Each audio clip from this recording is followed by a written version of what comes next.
May 11th, 10 a.m. in the morning on this Thursday, 2023. Well, here we are, right in graduation season. Yeah, whatever.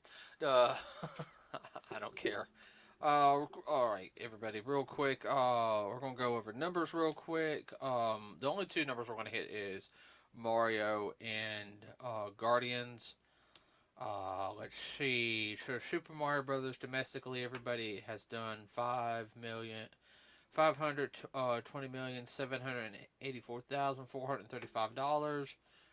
Internationally, it's done 643,184,301 for a worldwide total of 1,163,968,736 dollars. Put that in your ear. Yeah, everyone said it wasn't going to be a good film and everything. We wanted to keep going up, everybody. Like we wanted to. I don't know if it'll reach 2 billion. That'd be funny if it did. Oh man, if it reached 2 billion, I mean, There'd be so many people's butt would be hurt. I mean, it's only been out a month. I mean, I know. and I guarantee you, people are going to go see it again. The way it keeps going, I can see it definitely reaching 1.5 billion. What do you think? Yeah. On the first release. Wait a year and then re-release it like somebody else does his films. Yeah. He's like me. Dad's really salty about the James Cameron thing. Oh, I'm making more money than you. You just keep re-releasing the same film. Okay. With that being said, Guardians of the Galaxy, everybody, which I do know cost around $250 million to make. I'm going to double check real quick. No, that's not what I meant. I can see that. Yeah. All the CGI in there. Ooh.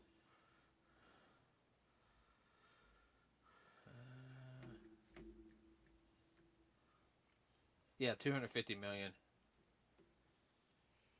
That doesn't surprise me.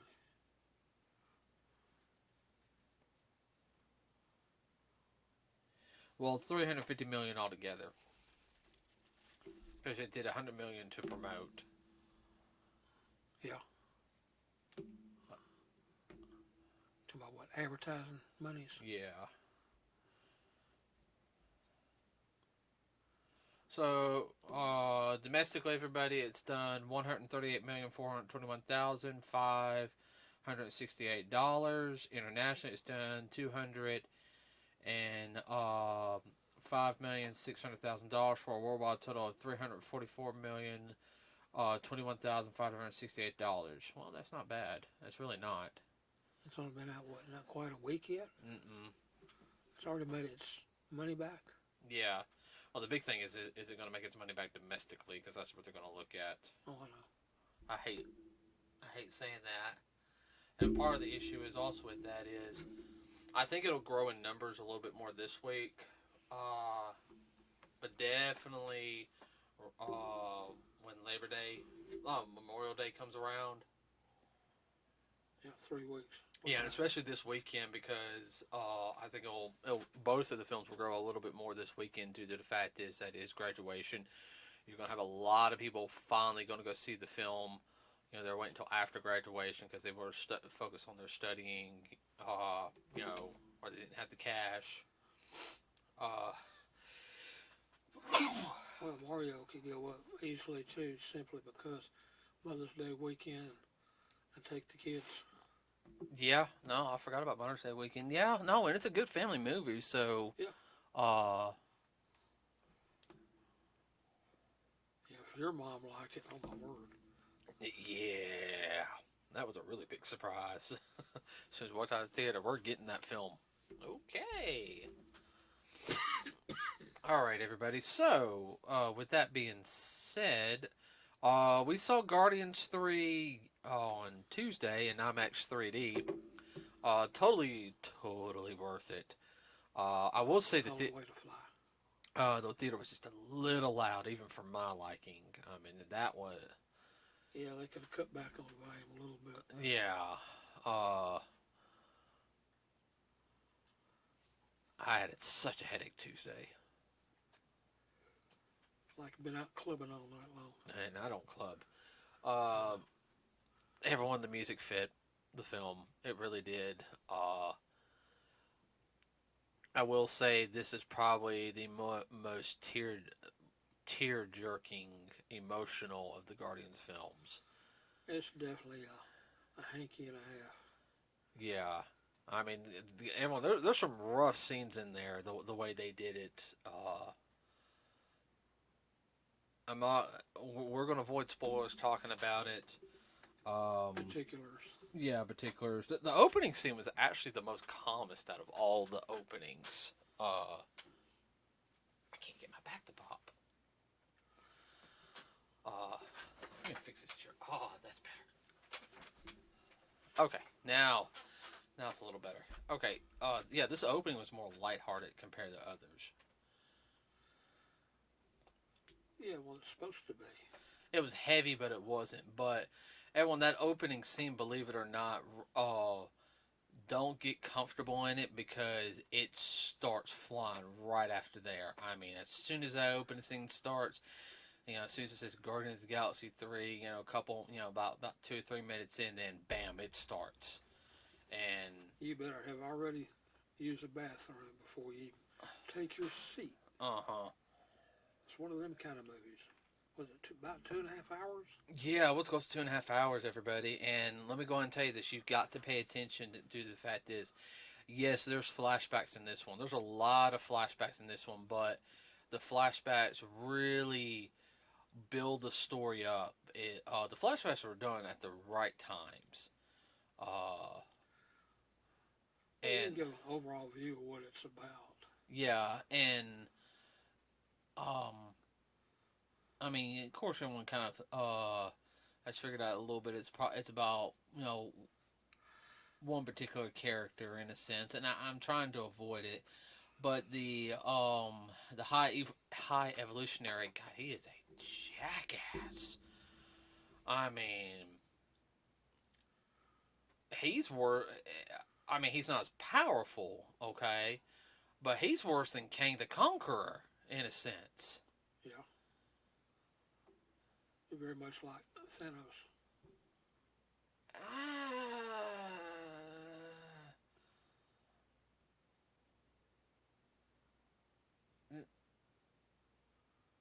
In a slight regard, but I even think Thanos. No, he's not.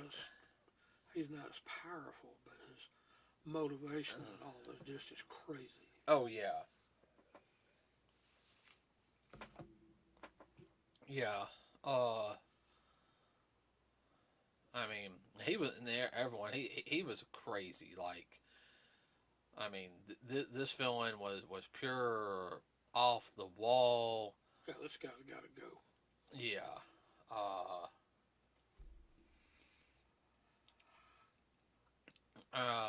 Very much.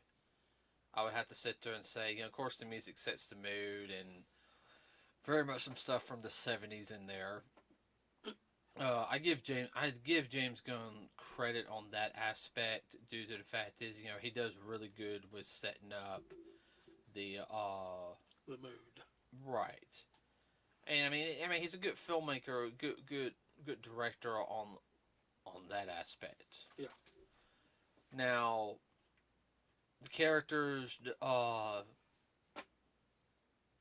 stop that. Gotta quit though. I'm gonna throw something at you.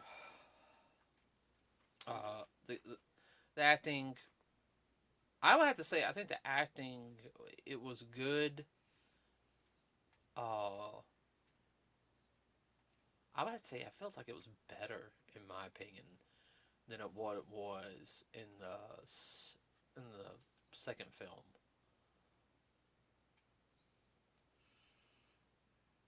Yeah, I could see that. Nothing against the characters, but I think they were written a little bit better. Like, I felt like Drax in this one, even though he was a goofball and everything, they really got to let his character do more this time around.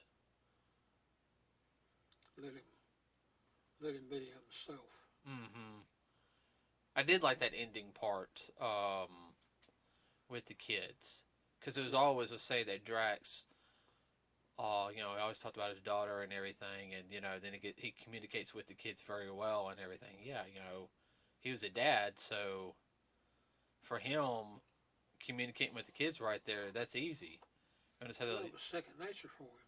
Yeah. But you can tell too, just by the way he's acting, that he's acting but not acting, and that you can tell he really likes children. Oh yeah, no, He's a big little people person. yeah.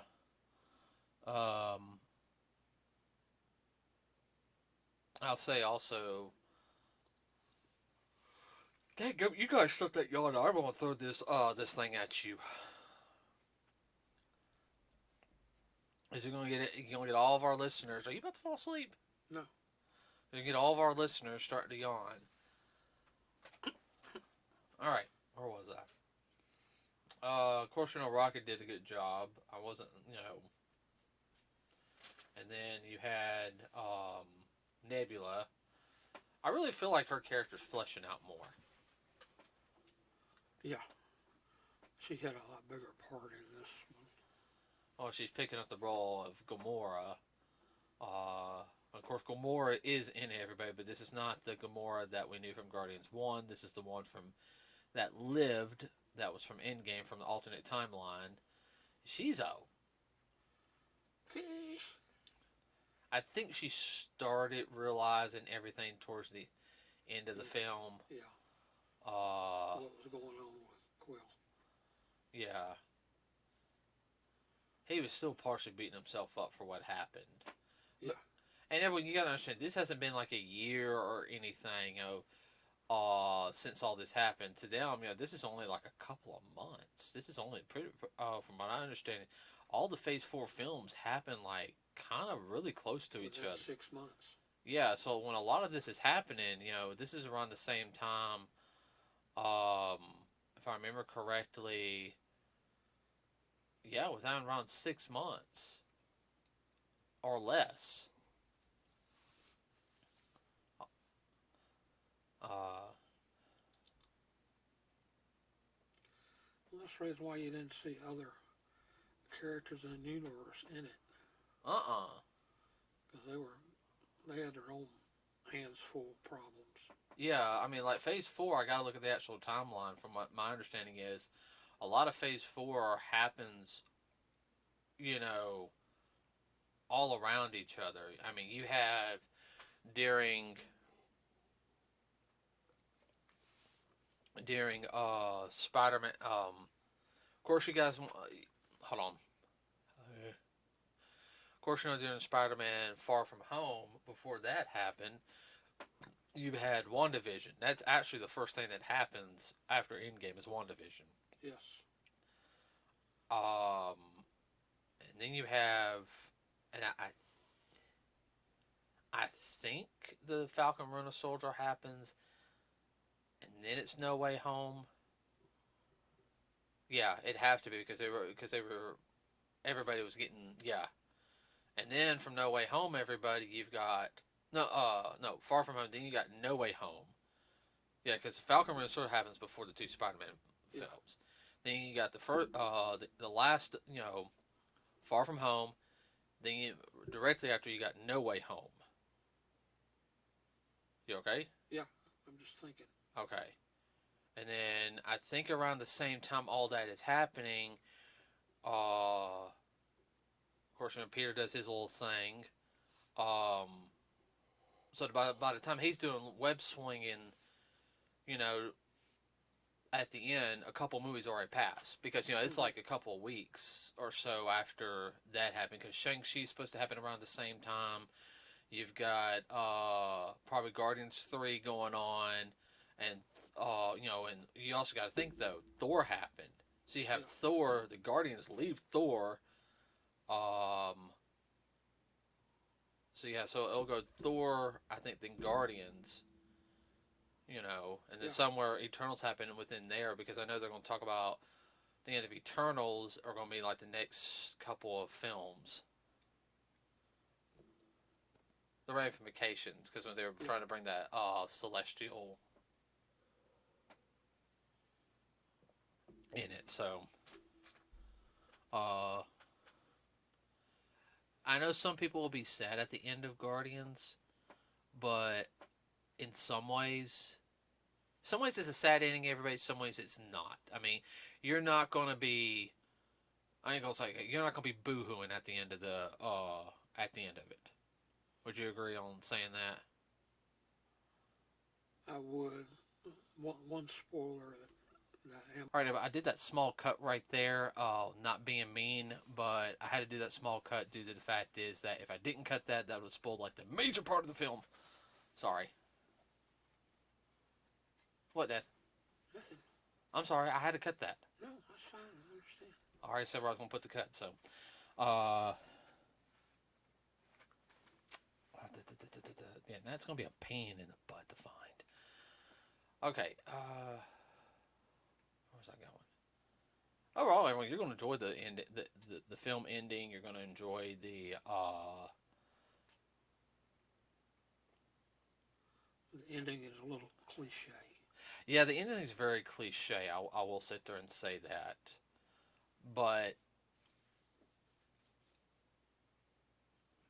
it sets up stuff for continuing stuff with the Guardians. That can happen in the future because there you have your core member groups, but you have other members of the Guardians that happen later on. Oh, I will sit there and say this. No, because everyone's going to ask this question. I will spoil this. It doesn't really spoil the film, but it sets the character up. The character was already set up at the end of Guardians 2. Yeah. Adam Warlock is in the film, everybody. Okay? So, yes, expect more stuff with Adam Warlock later. I liked how his character was written. An interesting character. Mm-hmm. Groot was Groot. Groot was Groot, everybody. Groot did good in this film. There's a few surprises with Groot Mm-hmm. that you will love. I will say Star-Lord got tired. Like in this one, everybody. I mean, you kind of start seeing a little bit more of. And I'm hoping they continue in this aspect is that they're showing that Star-Lord is more than just the goofy guy because he wasn't playing around in this film. No. Well, he still has some issues to overcome. Oh yeah, but the way they did his character, I really liked. Now, I was going with something. If you guys know, in the first Guardians film, they introduced. I did like the scene with Howard the Duck in it. Yeah. He's just sitting there playing cards, and that's very much Howard the Duck. I also like the fact that you had they had Cosmo the dog do a little bit more. Yeah. And that whole thing with Cosmo That's funny. That's a hoot. I'm not going to spoil that everybody, but that whole thing. That's funny. And if you're a dog owner, you understand that whole scene when you. I'm not going to say what is said, but the dog gets she gets her feelings hurt, and We'll leave it at that.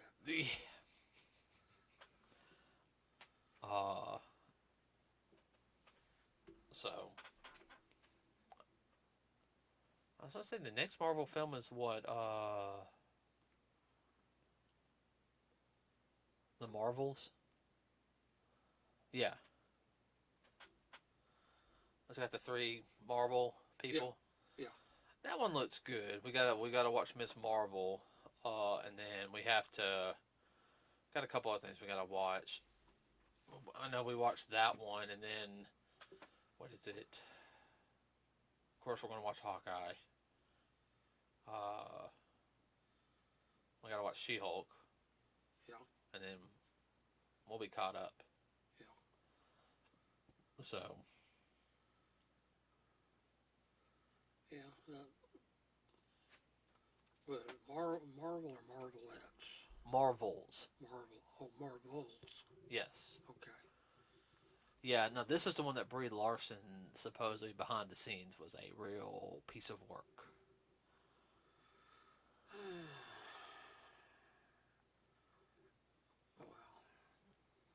I'll just leave that where it is. I won't chase that rabbit.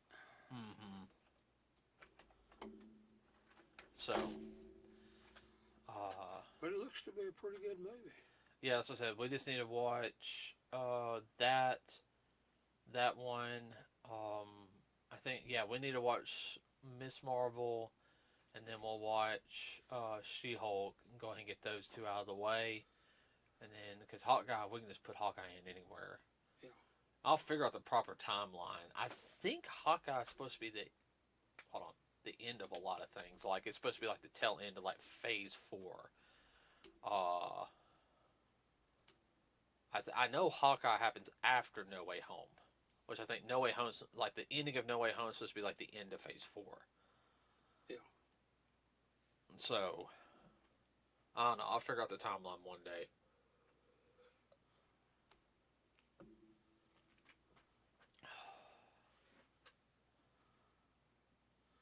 Now, one actor that I wasn't surprised at, but he always does a good job, and that's Sylvester Stallone. Yeah, Stallone was in the film as the head of the Ravager Corps. Yeah, the new one. No, he is the head of that. That's who Yondu actually had to answer to. Oh, okay. He is the head Ravager. Oh, he's the head knocker. He's not Star-Lord. I think he's called like Star Conqueror or something. Yeah. Now, what's going to be interesting though, if they're going to, because you got Star-Lord, Star Conqueror. I know when it gets closer, I was kind of hoping they would, because with it being Guardians, and I need to check, I was kind of hoping you might see the Starjammers in it. Okay. The Starjammers are a pirate group, okay? Their captain, Captain Corsair, if they introduced him, they said, oh, well, I got information from Captain Corsair or something. If they said something like that, Captain Corsair is the father of Cyclops and Havoc. Huh. Interesting. Mm-hmm. They got abducted by when Havoc and Cyclops were jumped out of the plane. Yeah. Parents pushed them out of the plane to save them, said, here, they were kidnapped. So, don't know. We'll just have to wait and see on that one. I tell you what does look good, though. Of course, Spider-Man, I ain't worried about that one. Spider-Verse? Spider-Verse looks fun. Oh, man, that's another one you want to pay attention. Mm-hmm. There's a lot going on in that one, too. And I feel like they're not telling us the full story. No, they're not. I think, because the way the trailer sets up, I don't think the guy who they're saying is the villain is the villain. Well, you can already tell it's setting up for the next movie. Yeah. And then you have, what is it? Transformers. Yeah. Transformers looks good, everybody. Yeah. Now, this is not your Michael Bay Transformers. So I think the rumor has it that the villain in it called Scourge, which he's a herald of, in some incarnations, he is a herald of Unicron. He is the twin of Optimus, like Unicron's prime. Oh, Unicron's Optimus. Hey, the original Scourge was actually third in command of Galvatron's Decepticons. Mm-hmm. And then, of course, the other Scourge, he was leader of the Decepticons from the 2000 anime Robots in Disguise.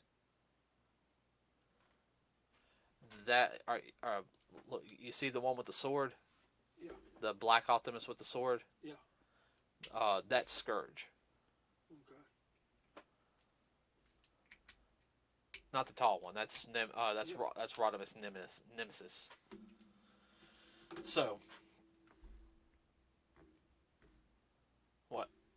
Nothing. So yeah, that film looks really, really good. And I found out Michelle Yeoh is doing the voice of Air Razor. That's interesting. So, of course, Bumblebee's not going to talk again. That's their new thing. Let's not give Bumblebee a voice. Let's just make him. That it's getting a little old now. Every incarnation now, Bumblebee doesn't speak.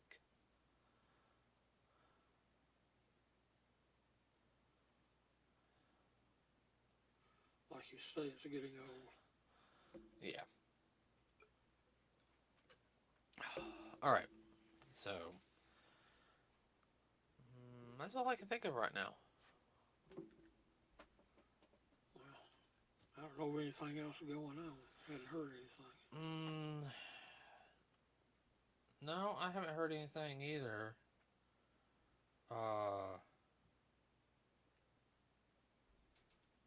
Not that I know of. Oh, except the writer's strike. Yeah, the writer's strike's still going on. That's the only thing I know of. So, all right, everybody. With that being said, we're going to end it here for today. Remember to like and subscribe. It really does help us out. We also have a Facebook page. Let us know if you have anything, comments or anything. We're going to get back on anime here pretty soon. Just finishing up a couple other things, and we'll start, saying like stuff we're hyped for, and what all that. We'll have a good topic next week. Oh yeah. All right. With that said, everybody, we're out.